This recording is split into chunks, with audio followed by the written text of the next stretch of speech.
నమస్తే, నేను మీ మధు. ప్రభాస్ ని డైరెక్టర్ మారుతి తలదించుకునేలా చేశారా అంటే అవునని సమాధానాలు ఎక్కువగా వినిపిస్తున్నాయి. అయితే మారుతి డైరెక్షన్ నిజంగానే అంత ప్రభాస్ ని దిగజార్చేలా ఉన్నాయా అంటే మరి దాని గురించి ఈరోజు మనం తెలుసుకుందాం. ప్రస్తుతం మనతో పాటు ఉన్నారు senior journalist doctor Durga Vadlamani గారు. వారిని అడిగి మరిన్ని విషయాలను తెలుసుకుందాం. నమస్కారం మేడం. నిన్నటి నుంచి చూస్తున్నాం మారుతి గారిని అయితే చాలా ఘోరంగా తిట్టిపోస్తున్నారు ప్రభాస్ ఫ్యాన్స్. ప్రభాస్ అనేది తల దించుకునేలా మారుతి చేశారని చెప్తున్నారు. మరి నిజంగానే మూవీ స్లోగా నడిచిందంటారా, లేదంటే ఇందులో కూడా రాజకీయ ప్రమేయం ఏదైనా ఉందంటారా? ఏమండి, ప్రభాస్ సినిమా ఎందుకు హిట్ అవ్వలేదు అని అడిగితే చాలా కారణాలు చెప్పుకోవాలి. ఒకటి కథ, రెండు కథనం, మూడు ప్రభాస్ తోటి తీసేటప్పుడు డైరెక్టర్ ఇంకోసారి ఆలోచించాల్సింది. ఇది ఒక చిన్న ఫ్యాంటసీ కథ లాంటివి తీసుకొచ్చి అది ప్రభాస్తో చేయాలనుకుంటే పండుతుందా? పండుదు. మన కథ వింటే మనకి ఏమనిపించి చందమామ కథలు ఇంకా బాగుంటాయి అనిపించింది. మరి ఎందుకని ప్రభాస్ ఒప్పుకున్నారు అంటే మారుతి మంచి సినిమాలు తీశారు, తీయలేదని మనం అంటల్లా. ఆఫ్ లేట్ ఆయన కొంచెం ఇబ్బంది పడుతున్నారు కాబట్టి ఇక్కడ తల దించుకోవడం ఎత్తుకోవడం ఏం లేదు. అయితే ఇక్కడ జరిగేది ఏంటంటే మారుతి ఎంత గొప్పవాడైనా లేదు ప్రభాస్ ఎంత గొప్పవాడైనా కథాబలం చాలా అవసరం. కథాబలం లేనప్పుడు ఎవరు ఏం చేయలేరు. ఒకటి. రెండోది, ఇందాక మీరు అన్నారు రాజకీయ ప్రమేయం ఉంటుందని. ఎందుకు ఎవరికి ఉంటుంది? ఇప్పుడు వరుసగా సంక్రాంతికి మూవీస్ వస్తున్నాయండి. ఇప్పుడు ప్రభాస్ సినిమా వచ్చే టైంలో ఒక్క సినిమా రిలీజ్ లేదు. ఈవెన్ జననాయకన్ కూడా పోస్ట్ పోన్ అయింది. ఇంకా వాళ్ళకి ఏం ప్రాబ్లం ఉంది? అడ్డు కూడా లేదు, ఏ అడ్డు లేదు. కాబట్టి ఇక్కడ సినిమా ఆడిందా ఆడలేదా అనేదానికి మళ్ళా సినిమా కథ బాగాలేదని అర్థం. మూడోది, మీరు పాన్ ఇండియా సినిమాలని ఒకసారి అతను బాహుబలి చేశాక బాహుబలి లెవెల్లోనే అన్ని సినిమాలు ఉండాలంటే ఎట్లా? అవును, ఉండవు.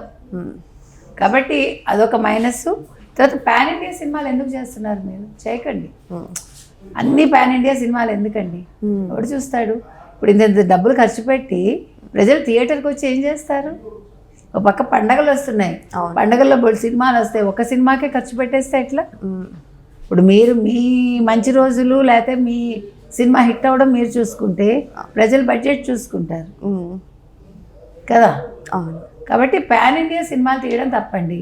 తెలుగులో తీయండి, చక్కగా తెలుగు యాక్టర్లను పెట్టండి, చక్కటి తెలుగులో మంచి సినిమా తీయండి తక్కువ బడ్జెట్లు పెంచుకుంటూ వెళ్ళిపోయి హీరోలకు రెమ్యూనరేషన్స్ పెంచేసి ఒక్కొక్క హీరో 3 ఏళ్ళు 2 ఏళ్ళు ఒక సినిమా చేస్తానని ఏంటిది? ఎవడు నష్టపోతున్నాడు? అల్టిమేట్గా చూసే ప్రేక్షకుడు నష్టపోతున్నాడు. తర్వాత ఇంకోటి ఏంటంటే గతంలో మహా నటులు ఉండేవాళ్ళు కదా. రామారావు గారు, నాగేశ్వరరావు గారు, శోభన్ బాబు గారు, కృష్ణరాజు గారు, కృష్ణ గారు, అందరూ హేమహేమిలే. ఎన్ని సినిమాలు చేసేవాళ్ళు వాళ్ళు ఏడాదికి? ఏకంగా చాలా చేసేవాళ్ళు కదా. ఎక్కడైనా గ్యాప్ ఉందా? అస్సలు ఉండేది కాదు. మరి ఇంత గ్యాప్ లేకుండా వాళ్ళని చేసి వాళ్ళు హ్యాపీగా వాళ్ళు లీడ్ చేశారు. మరి ఇవాళ ఎందుకు మీరు చేయట్లేదు? మీరు 2-3 ఏళ్ళు ఒక్కొక్క సినిమా తీసుకున్నాక మీ బాడీ అవుట్ ఆఫ్ షేప్ అయిపోతుందిగా. అవును, మీకు వయసు కూడా పెరుగుతుందిగా. ఇప్పుడు మీరు ఇవాళ మొదలుపెట్టింది 3 ఏళ్ల తర్వాత అంటే మీరు మొత్తం మారిపోరు.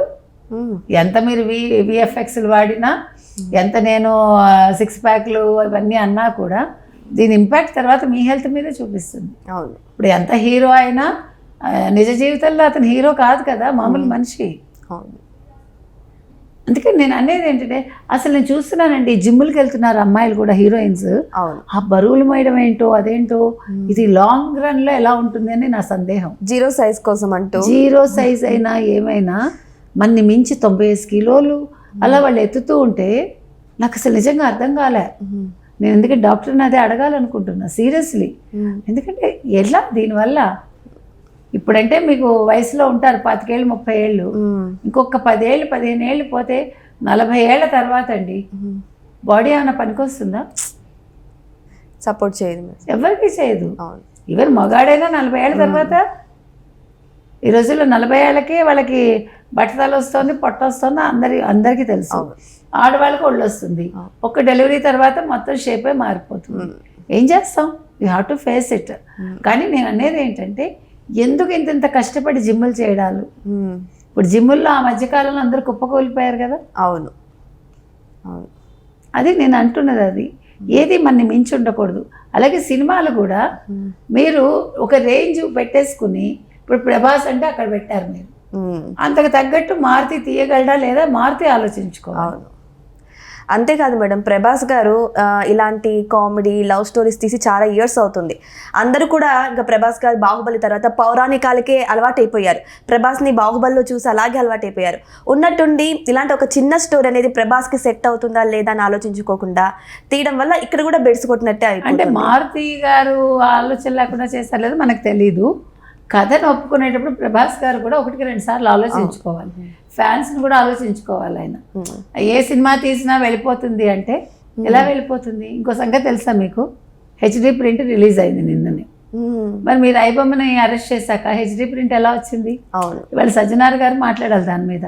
ఇప్పుడు ప్రొడ్యూసర్స్ కోసం మీరు ఐబొమ్మ రవిని అరెస్ట్ చేశారు, బాగుంది, 3,000 కోట్లు వెనక్కి తీసుకున్నారు. మరి వాళ్ళ అన్వేషణ ఎందుకు మీరు అరెస్ట్ చేయట్లేదు? నా అన్వేషణ కూడా చేయాలి కదా. చేయాలి. సినిమాకి సంబంధం లేదు కానీ అతను హిందూ దేవతల్ని దేవుళ్ళని తిట్టాడు కదా. అవును.